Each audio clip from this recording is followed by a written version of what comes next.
Claudio Touchar, bienvenido también. Gracias, ingeniero.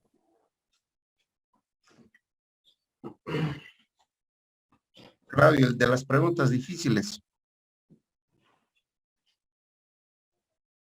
Replico lo que hacemos en el grupo también. Bien, muy bien, Claudio. ¿Todo va bien su trabajo de investigación? Sí, sí, bienísimo. El equipo es muy bueno. Excelente, excelente. Muy bien, jóvenes. Vamos a dar la bienvenida al doctor Marcelo Saravia. Doctor, ya puede encender su cámara, compartir pantalla también. Yo lo voy Perfecto, a ya ayudar está. en la administración. Muy bien. Muy bien.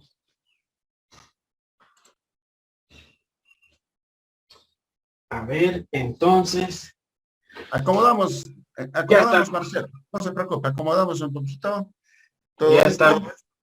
Ya está aquí compartir pantalla.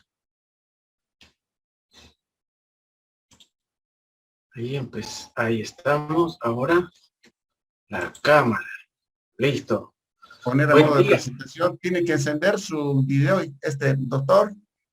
Está encendido. Excelente, listo. ¿Lo Voy a ve? poner a grabar, por favor, doctor, un minutito, deme tiempito.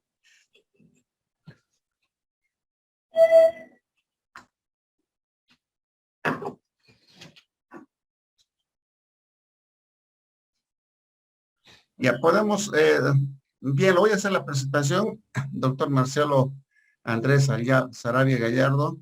Eh, estimados estudiantes, semilleros de investigación, tengo el agrado de presentarles al doctor Marcelo Saravia, quien está presente con nosotros con el mayor gusto y con la mayor predisposición de impartirnos sus experiencias, de impartirnos sus conocimientos en este largo camino de la investigación.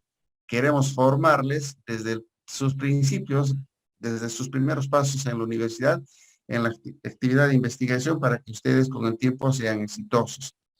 El doctor Marcelo Saravia es un gran profesional de profesión psicólogo. Él estudió en la Universidad Católica de La Paz en licenciatura en psicología. Posteriormente ha cursado sus estudios de maestría y doctorado en la parte de calidad académica. Él ha escrito diversos libros.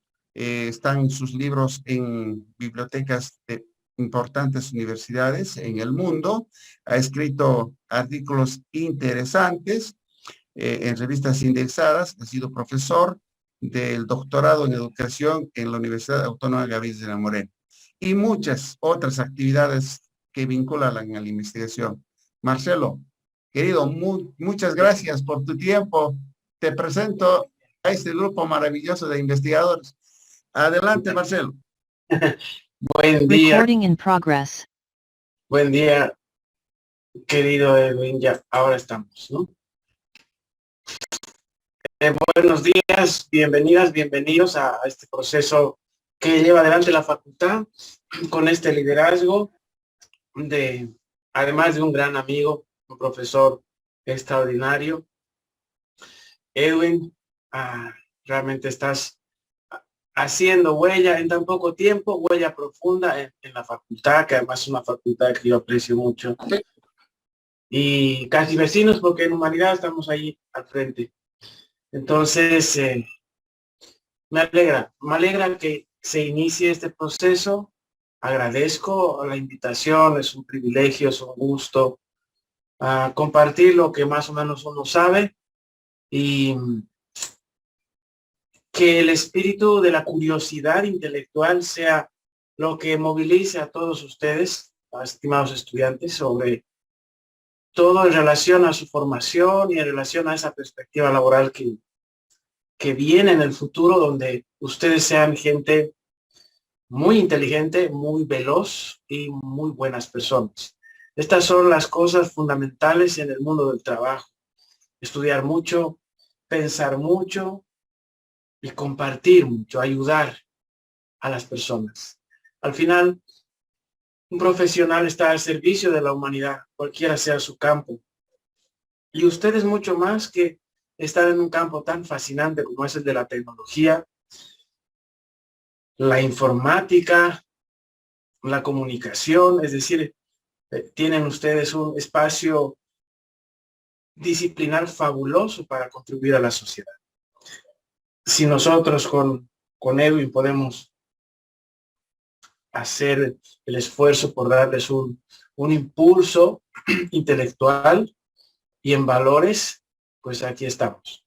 Dicho esto, me toca compartir con ustedes unos 20 minutos de unas cuestiones interesantes con relación a la utilidad de la investigación en su formación, en qué medida el acto de investigar, el fenómeno intelectual de pensar en base de literatura científica, siempre con los sensores alrededor, en torno a la realidad, puede ayudar a que un estudiante sea más potente profesionalmente. Pues la investigación es como una vitamina neurológica, es decir, es una de las actividades más potentes, por supuesto, que existe en el mundo intelectual. De hecho, es quizás el esfuerzo más sofisticado que el pensamiento humano puede, que tiene una utilidad práctica porque además nace y se contrasta con la realidad.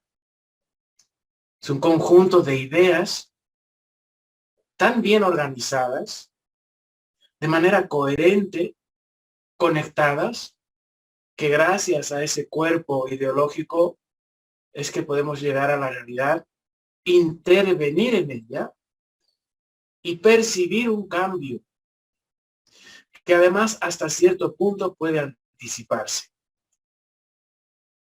Y finalmente evaluar ese cambio.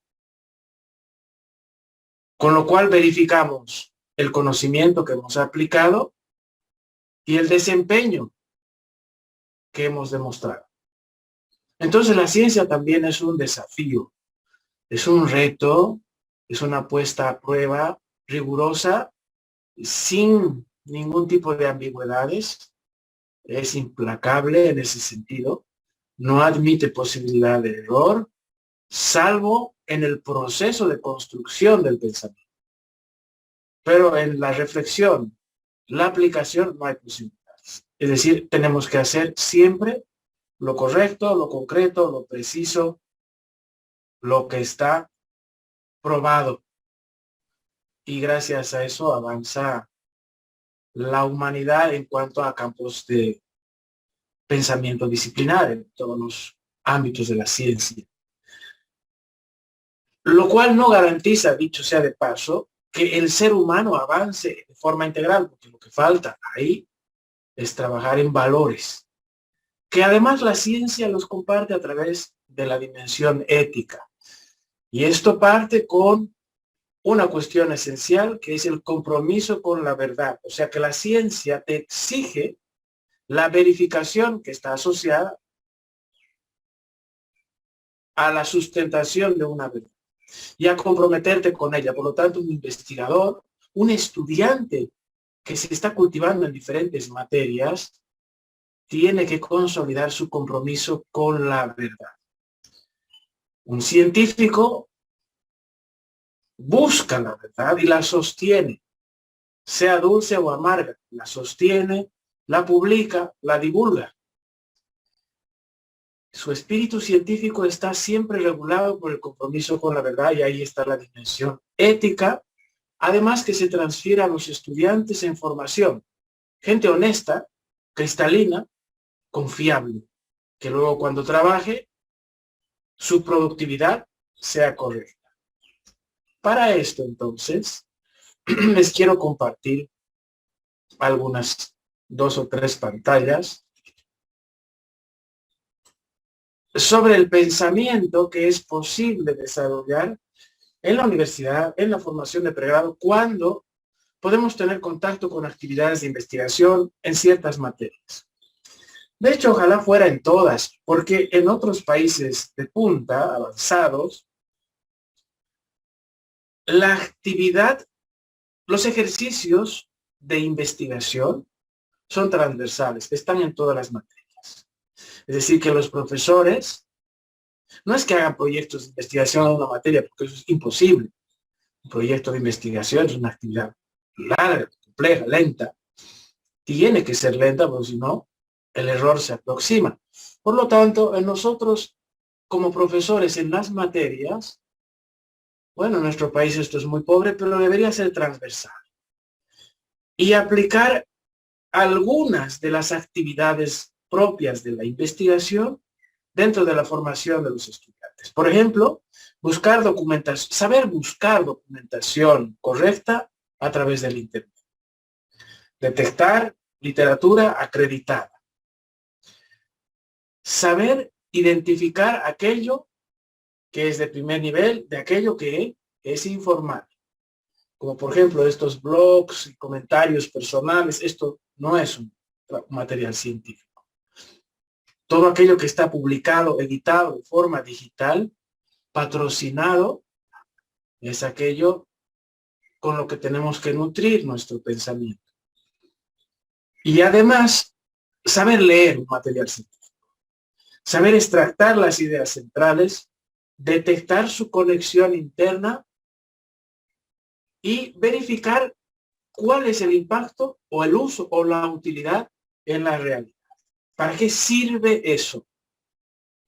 Si esto hiciera un profesor en todas las materias, en sus materias, tendríamos este ejercicio gimnástico intelectual, dialéctico, de identificar un tema interesante, buscar literatura, estudiarla, analizarla y confirmar su utilidad. Y si es posible en materias avanzadas, hacer ejercicios de aplicación, donde se haya podido experimentar la sensación de aplicar un conocimiento científico. Por eso esto debería ser transversal. En el pensamiento, en esta primera pantalla que les comparto, el ser humano sale de un túnel oscuro que se llama la ignorancia, que no es delito, por si acaso. Es un estado primigenio natural del humano, la ignorancia. Ignora, desconoce cosas. Y por lo tanto es necesario y urgente salir de esa oscuridad hacia la luz. Este camino es tortuoso, es difícil, es lento y es largo. Y en la universidad se produce esta recta final hacia la luz. Allá, en esas aguas que ves en la fotografía al final, está el mundo del empleo, el mundo del trabajo, donde tienes que navegar en aguas bravas, buscando estabilizarte en algún puesto de trabajo, demostrar tu potencial y tener éxito y ascender laboralmente para ganar y aprendizaje y tener mejores condiciones salariales, laborales, etc. Este último tramo de la universidad es clave, esta parte del pregrado, de cara hacia el mercado laboral. Ese es el último tramo. Hemos recorrido 12 años de escuela y colegio fundamentales, porque han tenido que sentar las bases para un pensamiento lógico formal, que es el que se consolida entre los 16 a los 18 años. Así, una persona puede leer un poema, por ejemplo, y detectar su profundidad. Puede leer una metáfora y entender, decodificar su sentido.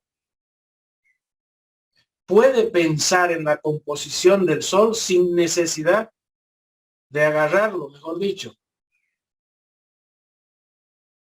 Puede estudiar el agua a 100 grados sin meter la mano. Es decir, puede abstraer. Abstraer significa pensar en un objeto en su ausencia, no necesitar el objeto para pensar en él. Es el mundo puro de las ideas. La abstracción es poder pensar en las cosas que son tangibles e intangibles sin necesidad de experimentarlas. Por ejemplo, pensar en el amor, no necesariamente estando enamorado. Pensar en la vida, por supuesto, en el concepto, Pensar en la muerte, obviamente sin necesidad de pasar a mejor vida, ¿cierto? Pensar en conceptos a través de un conjunto de ideas que te dan el sentido de este concepto. Esto se llama abstracción. La secundaria tiene esa misión fundamental, pero no todos llegan a ese umbral, no todos los estudiantes. Ya Piaget nos dijo que 4 estadios hay que recorrer para llegar a pensar. La inteligencia, el pensamiento, se consolida hacia el final de la adolescencia. Y hay que poder abstraer. Cuando, por ejemplo, pensamos sobre el pensamiento, esto es una de las abstracciones más complejas. Pensar sobre el acto de pensar. Y es lo que se llama al final metacognición. Pensar sobre el fenómeno de crear un pensamiento. Esto se llama la superabstracción al final. Y para lograr esto, hemos recorrido esos 12 años de colegio. Llegamos a la universidad previsiblemente con esa facultad mental y entonces, dentro de las actividades académicas de las materias, podemos tener conexión con la investigación y nos permite desarrollar, ya dentro del pensamiento abstracto, estos 3 tipos de variantes dentro de la abstracción: el pensamiento reflexivo, el creativo y el innovador. Reflexivo, ya cuando estás estudiando materiales, estás viendo cuáles son tus fronteras de aprendizaje previas, hasta dónde llegaste y por lo tanto dónde te quedaste y con qué puedes conectar aquello que es nuevo. Reflexionar sobre tu aprendizaje previo y el posible nuevo aprendizaje. Reflexionar sobre cuánto puede mejorar tu vocabulario, tu entendimiento de la realidad, tu explicación de fenómenos de la realidad cuando estás estudiando.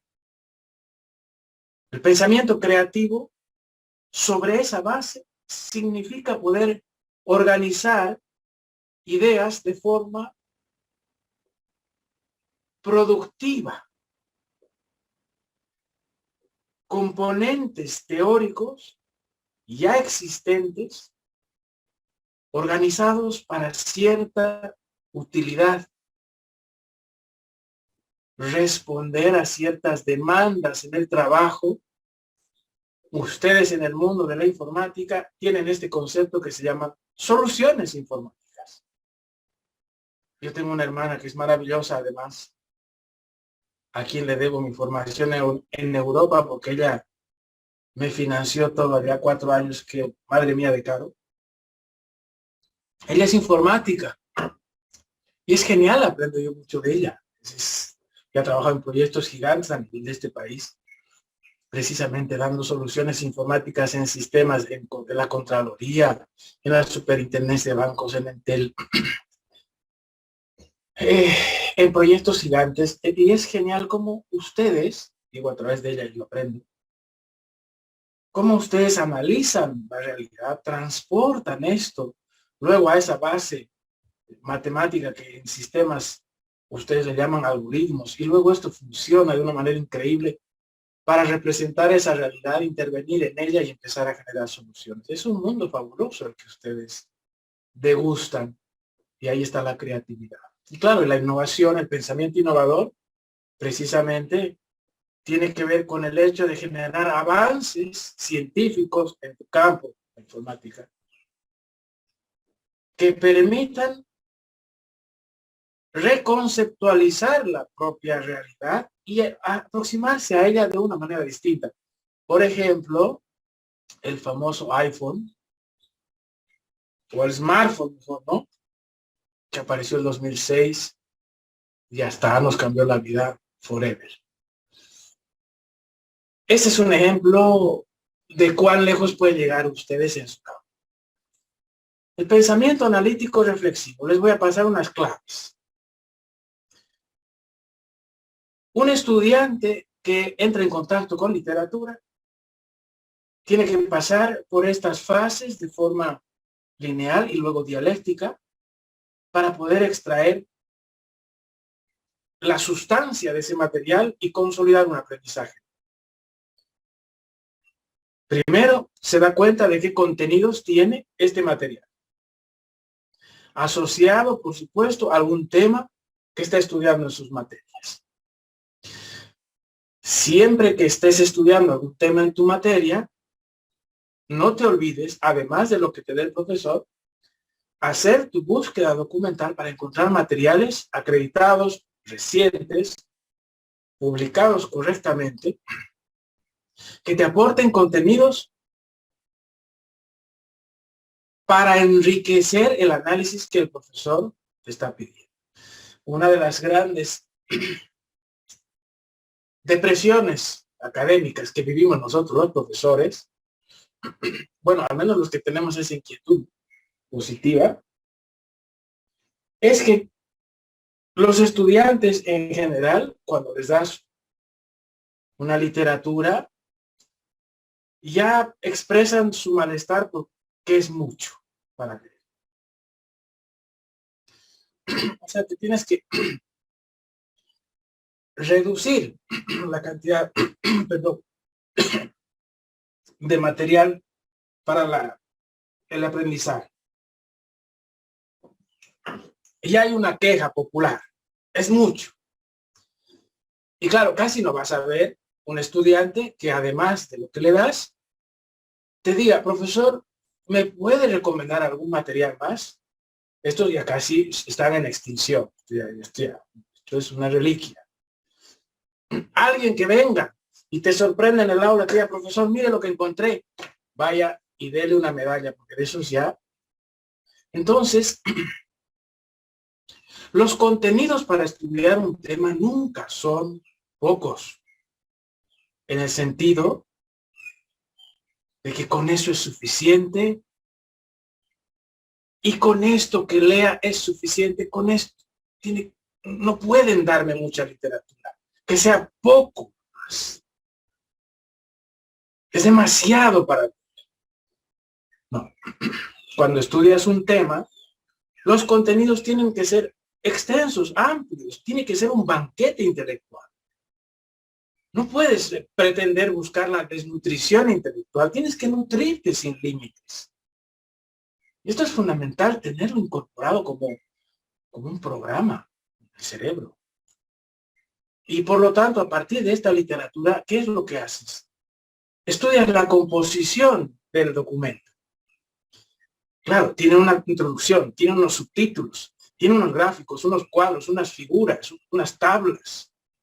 Tiene citas textuales, tiene flechas, tiene cosas. Esta composición es el conocimiento científico como tal y un estudiante debe poder darse cuenta de qué está compuesto un capítulo de un libro o un artículo. Y luego llegar ahí ya con cuidado a los conceptos. En cada párrafo, ir subrayando, detectando conceptos, anotando en el cuaderno, extrayendo su significado, hacer mapas conceptuales para poder entender las relaciones entre los conceptos. Cuando el cerebro logra visibilizar en una fotografía aérea los conceptos extraídos de un subtítulo, organizados en un mapa sencillito, entonces puedes conectar las ideas y ver qué relaciones y diferencias existen. Y es así como el cerebro, digamos así, registra fotografías del conocimiento. Es así como eso penetra y se consolida, se graba. Y de esta manera es mucho más sencillo incluso recordar. El pensamiento analítico reflexivo te lleva a esta dialéctica de estudiar, sumergirte, identificar, extraer, representar gráficamente y repasar. Ya sin el material, repasar verbalmente qué significa esto en tu pizarra, es esto, es esto, es esto, es esto, es esto. Explicarlo. Y entonces estás analizando de manera reflexiva porque ya llegarás pronto a conectar con la realidad. El pensamiento creativo es justo el piso superior que te va a llevar a afinar tu intelecto para ver cómo sobre lo que ya existe plantear organizaciones nuevas de los conceptos. En tu caso, para empezar a pensar en soluciones. Fíjate ahí, a la izquierda. Realidad, utilidad, interacción, aplicación y evaluación. Es decir, que el pensamiento creativo, una vez que ya has estudiado el material teóricamente, te pone en contacto directo con la realidad. ¿Para qué sirve esto? ¿En qué ámbito de la realidad se aplica? Pues acá, en el ámbito, por ejemplo, de la telefonía, ¿no? En los últimos años, bueno, como 15 o más, creo, mi hermana trabajó en Entel. ¿En qué? En instalación, dirigiendo toda la instalación de radiobases y telefonía. Internet y telefonía. Por lo tanto, ¿en qué ámbito de la realidad se mueve este material o este conjunto de documentos que estudiamos? Pues acá, en este campo. Utilidad. ¿Qué puedo hacer yo con este conocimiento en esa realidad? Interacción. ¿Cómo puedo aproximarme a esa realidad sin romper nada? Es decir, mis medidas de precaución cuando me acerco a esa realidad. Aplicación. ¿Cómo intervengo? ¿Qué hago primero? Lo segundo. Es decir, digamos así, un plan de trabajo cuando estás ya en la realidad. ¿Cómo te mueves en ello? Siempre hay un plan de trabajo y en tu campo hiper riguroso además, ¿no? Porque ahí no hay forma en tu campo de meterla, porque si no, salta. Y por último, evaluación. Evidentemente, en todos los campos disciplinares existe la evaluación de la calidad, por eso a mí me ha interesado hacer ese doctorado, en evaluación de la calidad. Y me sirve para todos los campos disciplinares. Por ejemplo, acá, además de mi trabajo en la universidad, formando profesores, produciendo material científico y esto. Acá nosotros, con mi hermana, trabajamos en construcción, en el Uruguay, en construcción. Y yo, psicólogo, ¿qué hago? Simple. Identifico los indicadores de calidad, en mi caso, mi contribución en estos proyectos que tenemos acá, indicadores de evaluación de la calidad de la obra gruesa en viviendas de 2 plantas. O sea que, como te digo, en todos los campos disciplinares, eso es ingeniería, eso es construcción civil, informática, medicina, existe la evaluación de la calidad, porque para todo hay indicadores, es decir, todo tiene que poder medirse, y luego de que se mida, hay que poder emitir un juicio de valor, y esa es la evaluación. Ahí al pensamiento está llegando a la cima, a la cúspide, a la producción más sofisticada que es esta, y con esto voy terminando. El pensamiento innovador. Fíjate esa foto ahí, que no sabes que la he buscado por horas, porque no. Las fotografías en un PowerPoint son importantísimas, te ayudan mucho.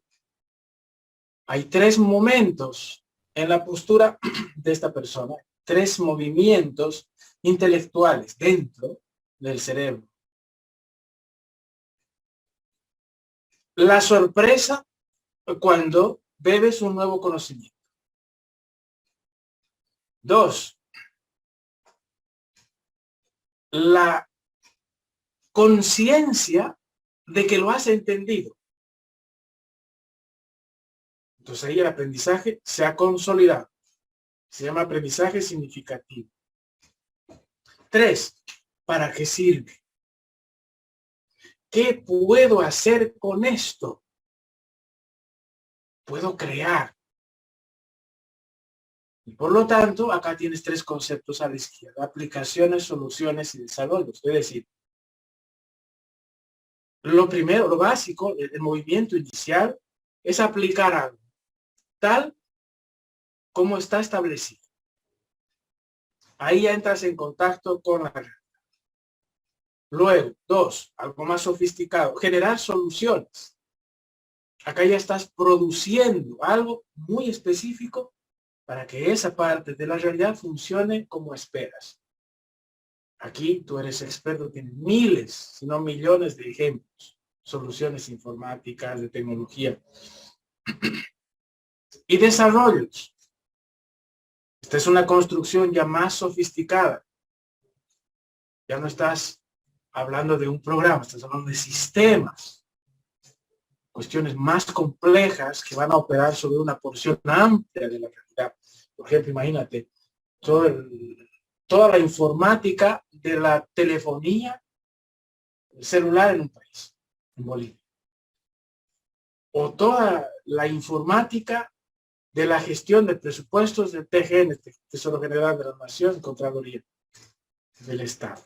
O sea, son cosas amplias, complejas, densas, que se producen en los desarrollos. O sea que desarrollar es al final una producción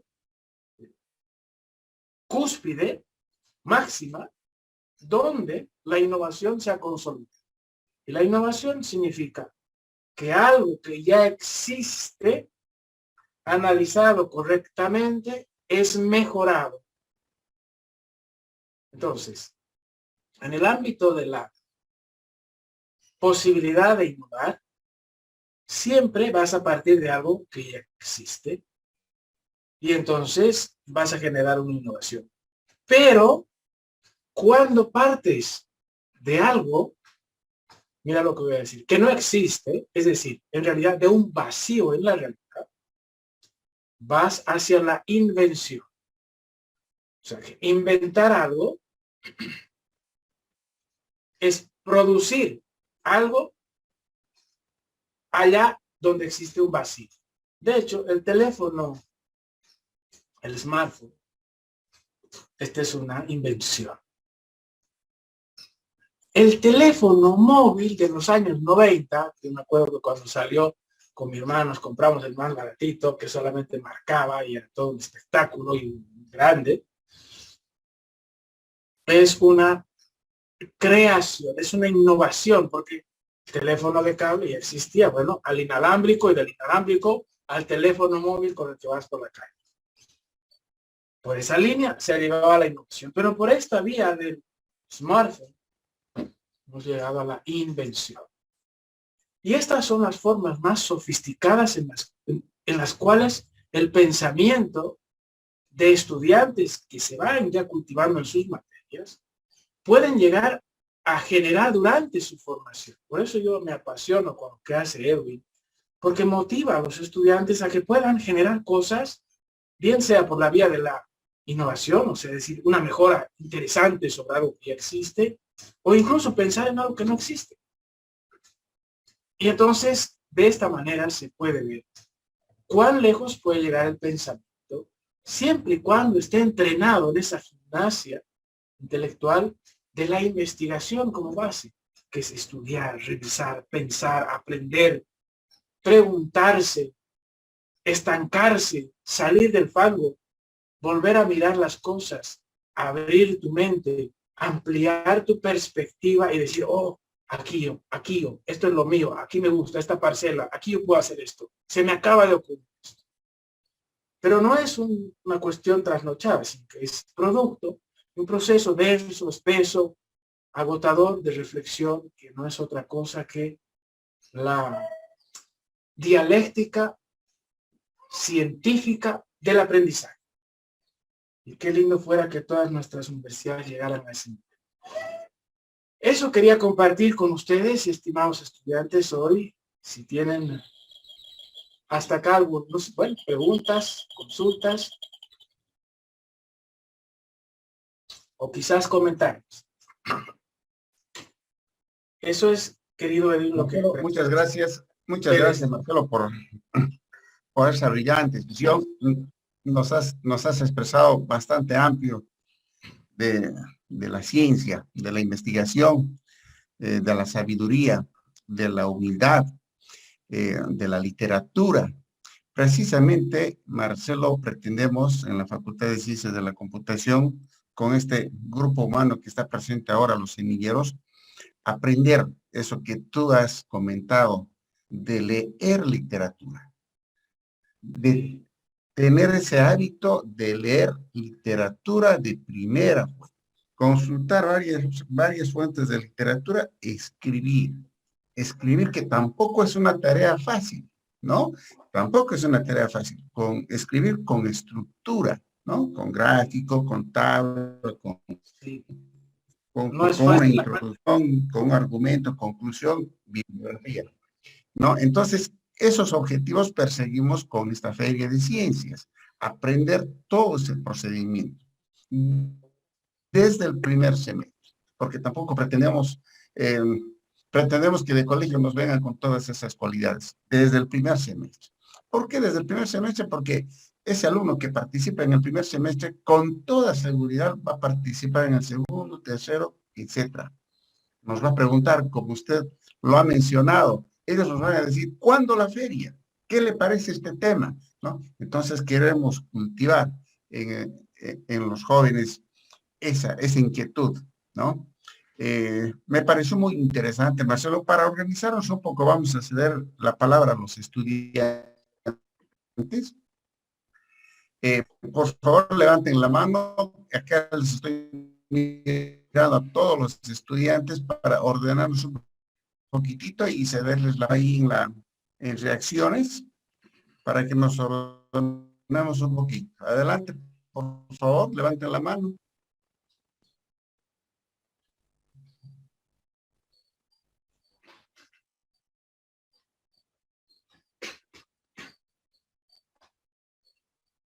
Entonces todo ha estado clarísimo, me alegro, ha sido un éxito mi trabajo. Es que a veces así, o no se ha entendido nada, que bueno, ya sería el colmo, o se ha entendido bastante. Les voy a hacer la palabra. Sí. A ver, ahí Yasmín, Mónica Torres levantó la mano. Adelante, Yasmín, por favor. Yo tengo una duda con respecto al momento de investigar. A mí me ha pasado de que encuentro demasiada información y no sé bien cómo clasificar cuál podría ser lo más relevante para ir reduciendo y tener lo más importante. Sí, sabes, yo aprovecharía tu pregunta, entusiasmo, no sé, yo soy así. Edwin me conoce ya 10 años, o más de 10 años, 12. Yo te propongo, Edwin, esta pregunta de la compañera es fundamental, es nuclear. Es decir, esto sí que es clave. Es decir, tienes que saber pescar porque si no, te ahogas. Además, buscando cosas, tragas agua y no sales más.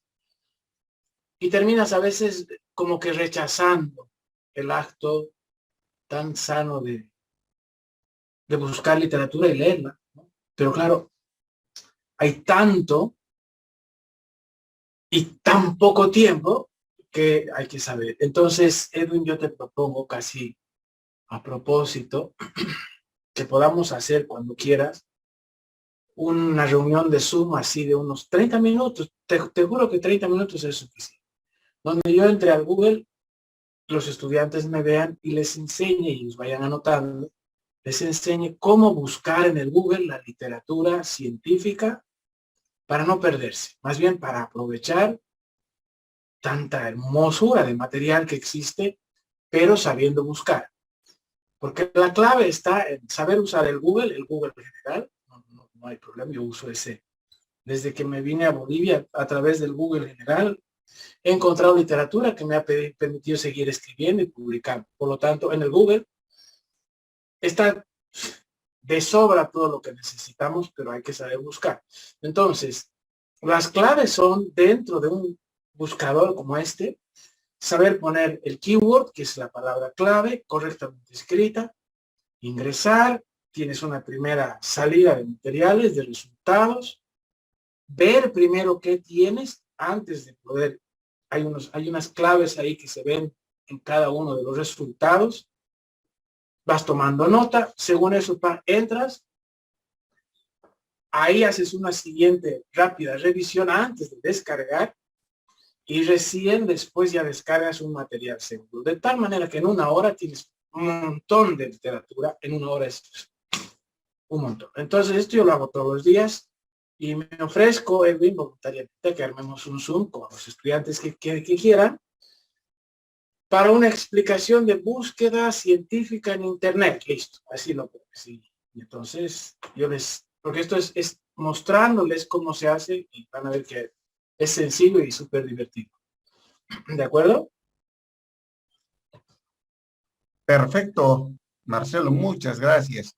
De hecho, tenemos una segunda conferencia de parte de tu persona también, la parte ya de documentar, ¿no? Algo. Este fin de semana ya los equipos de trabajo tienen que inscribir su tema de proyecto para que vayan trabajando hasta finales de julio y presentar su informe, su documento.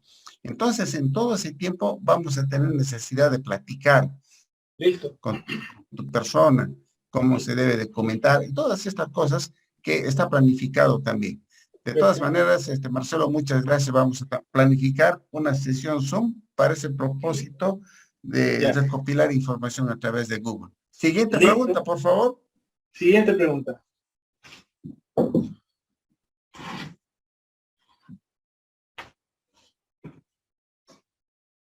¿Ahí queda o hay alguien que quiera decir algo?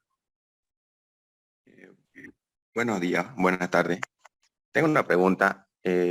¿Cuál es la mejor forma o idea de cómo organizar tu información respecto a lo que vas investigando? ¿Cuál sería un método para ir organizando tu información que vas destacando, que vas buscando al momento de hacer tu proyecto, o lo que vas buscando de acuerdo a tu investigación, digamos?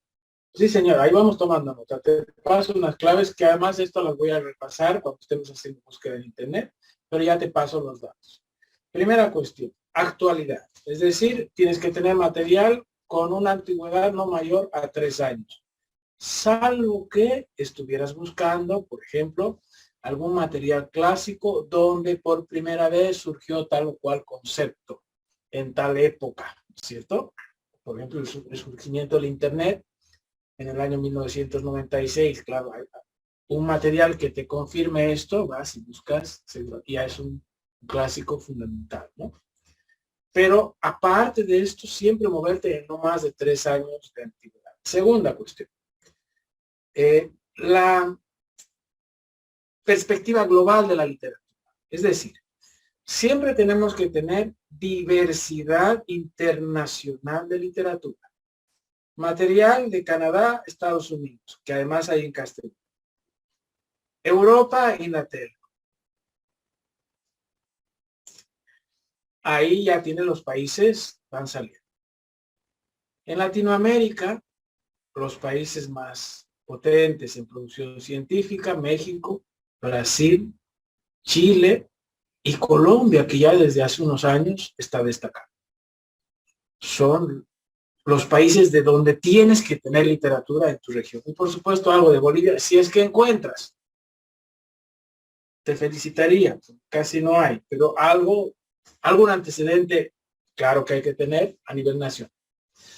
Luego en Asia Pacífico, es clave la parte de Japón, Nueva Zelanda, que produce mucho, China ahora también ya va publicando. En Asia Pacífico estas son, digamos, las zonas donde hay, Japón es clave en tecnología, Australia. Entonces ya le das la vuelta al mundo a través de tu material. En tu mesa tendrás organizado de ese mundo. Los últimos 3 años, aquí tengo material de Norteamérica, Europa, Latinoamérica, Asia Pacífico y algo de Bolivia. Listo.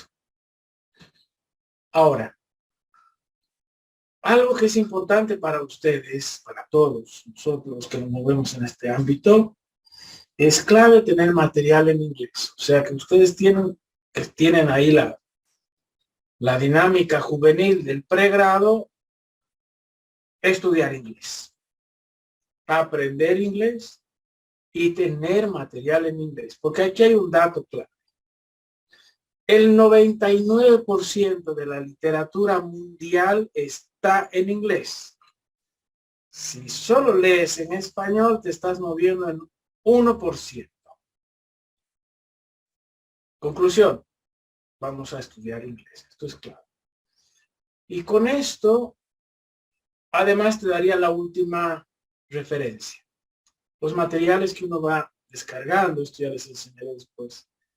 Bueno, los compartiré después. Los materiales que vas descargando siempre tienen que estar con el soporte de un patrocinio de publicación, es decir, una revista científica, una universidad detrás, una asociación de universidades, de profesores o de, qué sé yo, de campos disciplinares, por ejemplo, una asociación nacional o internacional, qué sé yo, de abogados, de informáticos, de médicos, siempre tienen publicaciones, algunas fundaciones que aportan material científico,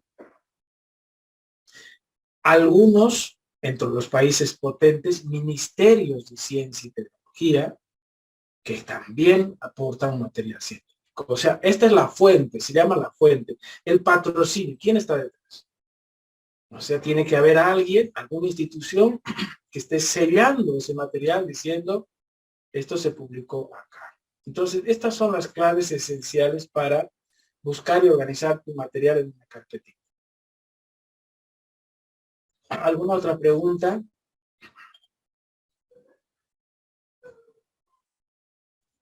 Buenas tardes, ingeniero. Mi pregunta es más que todo para el ingeniero. Quería saber cuál fue su pensamiento para poder concretar su idea de investigación de acuerdo a las aplicaciones o soluciones que tuvo, de acuerdo a toda su carrera que tuvo en el transcurso, para poder saber en esta feria que tenemos que innovar, cuáles fueron sus ideas principales de él o sus tips que tuvo para concretar sus ideas.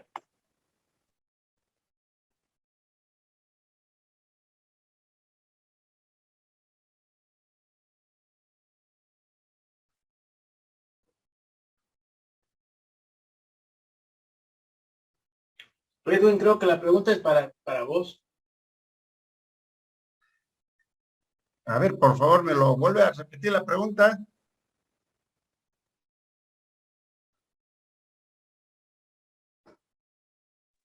Buenas tardes, ingeniero. Mi pregunta era de cuál fue su pensamiento de usted para poder concretar su idea de investigación de acuerdo a las aplicaciones y soluciones de acuerdo que va a ir con la feria para poner o poder tener una idea concreta en dar a nuestras investigaciones o cuáles fueron sus tips que tuvo. Bien. Les había comentado siempre, y esto es un discurso que pues había una de las grandes debilidades en nuestra universidad, en la Gabez de Moreno, y yo creo en las universidades de Bolivia, es precisamente el hecho de saber escribir, publicar, de difundir información. Y una de las pruebas es que en la Universidad Gabez de Moreno, más del 90%, o si quieres por el otro lado, menos del 10% de los graduados hacen su tesis de grado, ¿no? Todos optan por la modalidad de examen de grado, ¿no? Y eso es lo que nos tiene que llamar la atención, por una parte. Y por otra parte, cuando nosotros organizamos, antes había, por supuesto que muchas tesis, antes que existiera el examen de grado, había proyecto de grado, tesis de grado. Nosotros los profesores andábamos con documentos de los estudiantes y teníamos mucho trabajo en ese sentido. Ahora no hay, ¿no? No hay mucho. ¿Qué ha pasado? ¿Ya? ¿Cuál es el fenómeno? En la presentación de la defensa de tesis, por ejemplo, los profesores tribunales están presentes, se hace la evaluación y generalmente aparecen las críticas. Mala documentación, no escribe muy bien, no expone muy bien, no ha preparado sus diapositivas muy bien, es pobre en literatura, ¿no? Entonces, esas críticas de los profesores al estudiante que ha cursado ya 50 materias, no, un momento, esa crítica es para nosotros mismos porque el estudiante que está ahí ha sido nuestro estudiante. El estudiante que está ahí como es, así lo hemos formado nosotros. Entonces estamos descuidando algo fundamental, importante en la formación del estudiante, que es la investigación. Precisamente ese problema queremos resolver, ¿no? comenzaremos con nuestra facultad. Por eso insisto yo, desde el primer semestre tenemos que participar. Desde el primer semestre y en todas las materias, en cálculo, en inglés también inclusive, se tiene que participar, tenemos que hacer el esfuerzo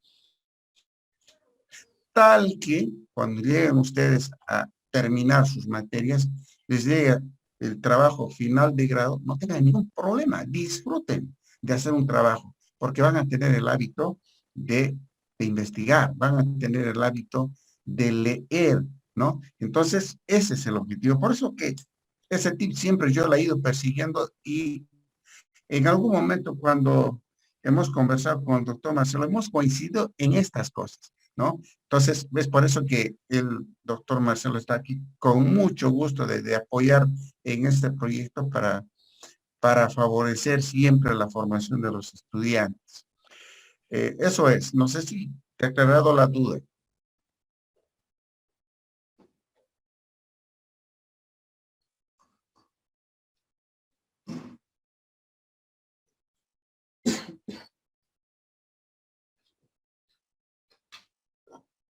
Hay una pregunta más, creo, de Andrés o Andrea.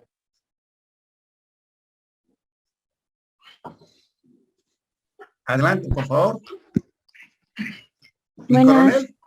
Buenas tardes, ¿cómo está, ingeniero y estimado doctor Marcelo? Bueno, no sé si la pregunta iría para ambos.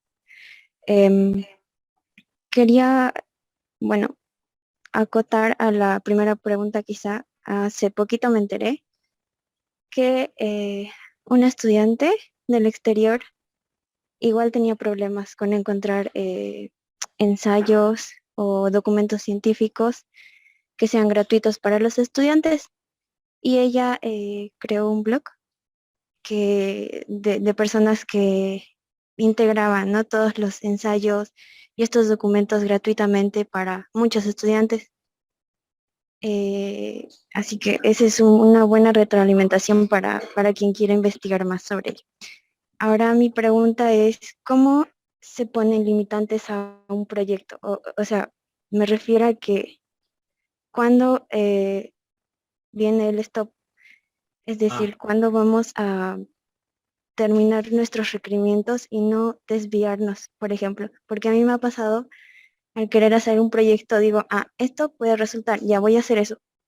Entonces trabajo en ello y encuentro otra cosa más que puedo hacer. Entonces, a veces o suelo terminar lo otro o me enfoco en lo otro y así yo me voy desviando en mi propio proyecto.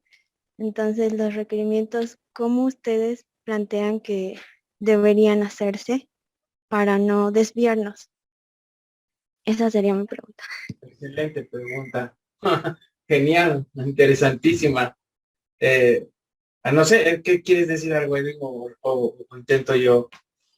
Me parece bien la pregunta, Marcelo, porque y esa es una palabra de las personas que ya están en la actividad de investigación, de las Claro. personas que están desarrollando investigación y no logran terminar su investigación, ¿no? Y esa es una inquietud, pienso yo, de todos los estudiantes que están en esa situación.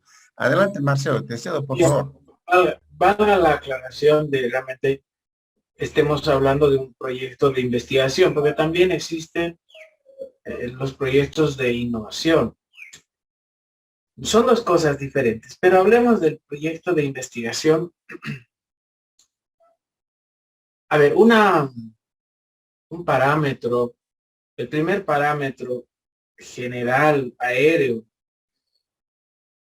de la duración de un proyecto de investigación, mínimamente, cuando estamos hablando de un proyecto a gran escala, ojo, que no es el caso de pregrado, pero valga la aclaración, un proyecto a gran escala mínimamente dura 2 años. Proyecto de investigación que puede estar asociado, por ejemplo, a un doctorado, una tesis doctoral, ya hace proyectos, ya es un proyecto a gran escala y mínimamente son 2 años, no se puede acortar. Bien, dicho esto, hay una categoría menor que se llaman los proyectos de investigación preliminar. Estos tienen menor tiempo de duración, pero evidentemente un mínimo de 6 meses, es decir, un semestre, por decirlo así, un semestre, ¿verdad? Ahora, esto en cuanto a una delimitación temporal, cuanto más o menos. Y ya técnicamente, dentro de un proyecto de investigación, existen parámetros que te ayudan a delimitar la magnitud de un proyecto. Esto ya no tiene que ver con el tiempo, sino con la atención intelectual a una parte de la realidad, y esto se llama delimitación. Como poner unos límites, pero se refiere a la parcela de conocimiento que vas a explorar. Entonces, la referencia fundamental para esto es precisar un tema. Cuando se precisa un tema, hay parámetros para esta precisión. Perdón, solo un segundo, Palermo.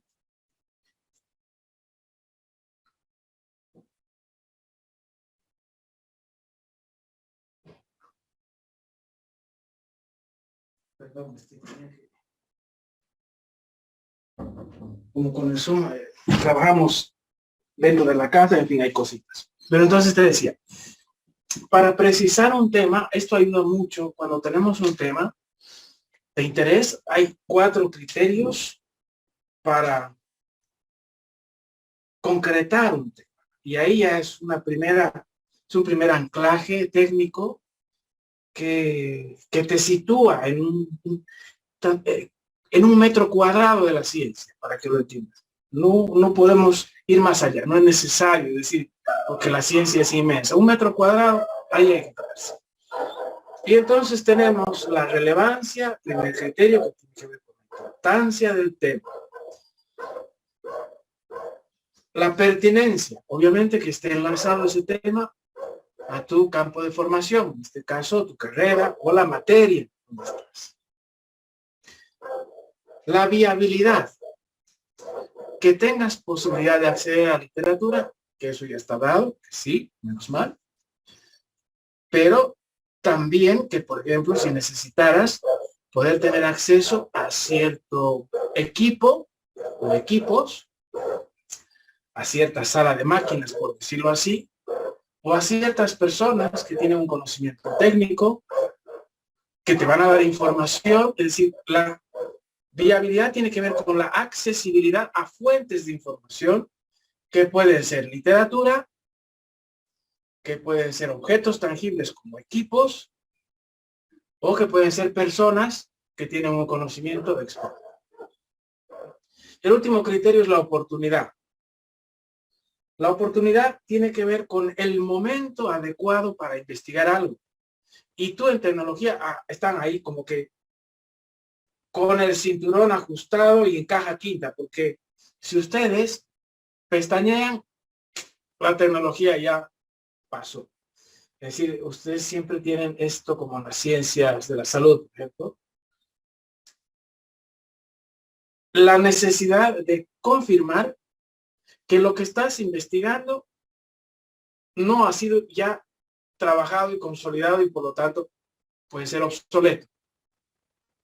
2, que lo que estás investigando es aún inexistente y quizás es prematuro y posiblemente ni llegue a suceder. O sea, estás demasiado adelantado a tu tiempo. Esto también puede pasar. Entonces, en el ámbito de la informática,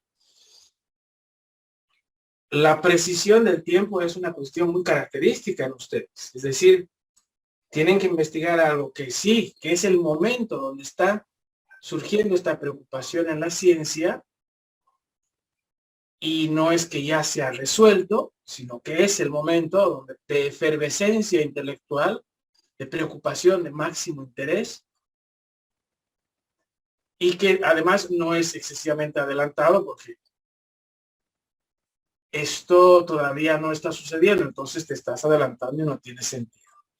Una cuestión clave para ustedes en la investigación es asociar siempre el conocimiento científico que está en la literatura a la solución o transformación o modificación de una parte de la realidad específica asociada a la tecnología.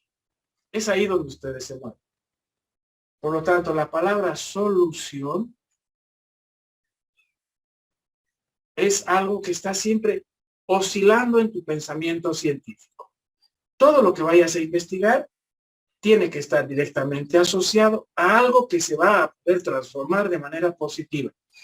Y eso termina de rodear tu trabajo, poner fronteras y no despistarte porque uno se entusiasma con uno y otra cosa, no distraerte o perder tiempo con otras cosas. Siempre piensen que la forma de precipitar el pensamiento en una investigación en tu campo es a través de la palabra solución, es decir, qué parte de la realidad puede modificarse positivamente con mi trabajo, aun cuando existan otras partes que se ven sumamente interesantes, solo quedarte con una.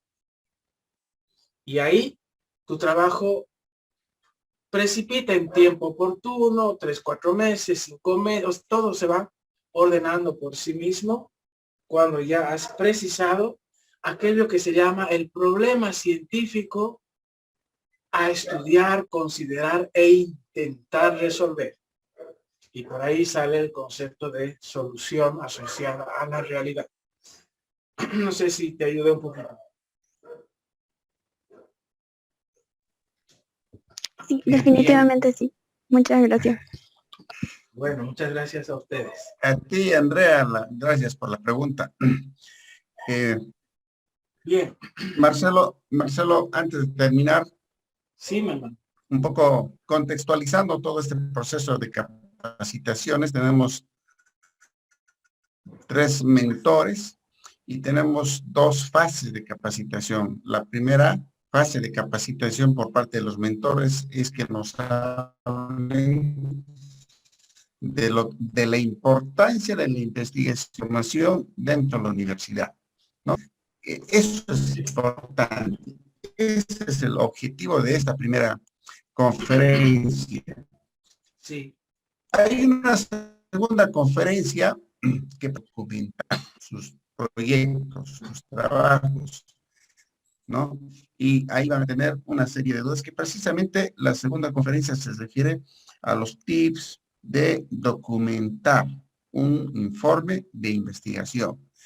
Marcelo, tú nos vas a dar una segunda conferencia. Te pido por favor si nos puedes adelantar un poquito qué temas nos vas a tocar para dejarles también aquí a los jóvenes investigadores atentos a tu siguiente conferencia. Adelante, Marcelo.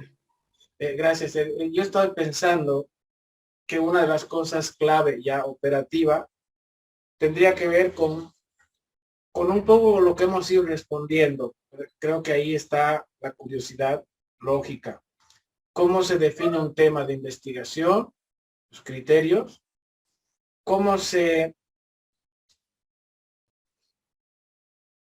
traduce una parte de la realidad en un problema de investigación? También puede ser una parte de la literatura que se traduce en un problema de investigación.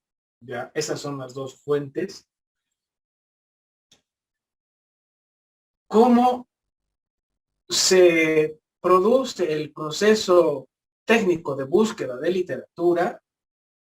Quizás podemos hablar de cómo se establece o arma una referencia teórica básica, es decir, un marco teórico básico para el nivel de pregrado. No tiene que ser ampuloso, por supuesto. Unas cuantas páginas, cómo se produce esta organización teórica que sustente una investigación. Y la parte ya metodológica, por supuesto, en el ámbito de la informática, tiene que ver con el diseño de herramientas tecnológicas que van directo a la realidad y suele ser ensayo-error, suelen ser en el fondo procesos experimentales. Si hablamos de metodología de investigación, en el ámbito de la tecnología suelen ser procesos al final experimentales. ¿Qué quiere decir esto? Que dentro de laboratorios se hacen producciones que se van probando una y otra vez hasta que se estabilizan y la solución emerge consolidada. Yo creo que estas cuestiones en torno a un tema de investigación podemos explicar en una siguiente charla, de manera que los estudiantes tengan unos parámetros muy precisos cuando tienen que aproximarse a un tema y de manera muy directa, precisa, muy concreta, organizar el cuerpo conceptual, el contenido de un proyecto que sea corto, por supuesto, de acuerdo a la magnitud de un semestre en términos académicos, para que puedan entender mejor cómo se puede hacer un ejercicio de investigación muy concreto dentro, digamos, de un proceso de un año donde el estudiante en alguna de esas materias de semestre 1 o de semestre 2 pudiera hacer un ejercicio de unos cuantos meses y pueda tener un reporte muy concreto que se llama reporte de investigación. Ya no estamos hablando de un informe enorme, sino un reporte de investigación con un análisis muy específico con relación a la realidad. Algo así, ¿qué te parece que podríamos? Perfecto. Que algo así podríamos compartir. Perfecto, Marcelo. Como ha mencionado, sí, como ha mencionado la compañera de hace un momento en su pregunta,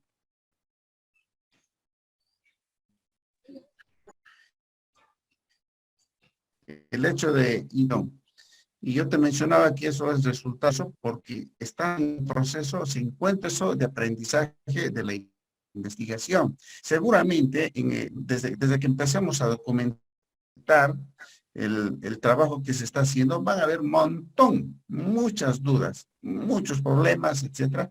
Y precisamente en ese proceso vamos a ir aprendiendo, porque nos vamos a dar cuenta, ¿no? Vamos a armar sesiones Zoom también para tratar los temas, tratar entre estudiantes de diferentes temas, socializar, etcétera, ¿no? ¿Cuál es el objetivo, no? Aprender a investigar con la participación, con sus trabajos de proyectos de investigación en la Feria de Ciencias. Con el tiempo, esta es una segunda oportunidad porque ya el semestre anterior ya comenzamos, el siguiente semestre ya tenemos que mejorar y así sucesivamente. Entonces, no se preocupen, jóvenes, por favor, no se preocupen. En el proceso de desarrollo de su investigación, en el proceso de desarrollo de escribir, van a encontrar muchas dificultades y cuando vayamos a explicarles estos conceptos, esos tips, etcétera, lo van a entender perfectamente porque ya están ante esa situación. Muchísimas gracias, Marcelo, de verdad, por todo tu tiempo. Todo el mundo te ha escuchado atentamente. Ahorita hay 57 participantes. ¡Qué maravilloso! Mi hermano, de verdad, 57 participantes. Ha sido lindo escucharte, Marcelo. Muchas gracias por tu tiempo, por tus palabras, por tu orientación. Y pues vamos ahora de aquí en adelante a preparar una segunda conferencia. De momento estamos trabajando, Marcelo, con los otros mentores que tú ya los conoces, nos hemos reunido. Entonces el equipo va yendo el equipo de los profesores, mentores, va yendo el equipo de los profesores y ahí estamos semilleros también. Muchísimas gracias también a los estudiantes por su tiempo. Bueno, muchas gracias, un abrazo para todos. Muchas gracias, Marcelo, por tu tiempo. Gracias a ti, hermano. Gracias, estudiantes. Un abrazo, un saludo. Gracias. Un abrazo para ustedes igual. Hasta luego. Gracias por aportar. Muchas gracias. Hasta luego. Hasta luego. Hasta luego, que tenga buenas tardes. Listo, Herbert.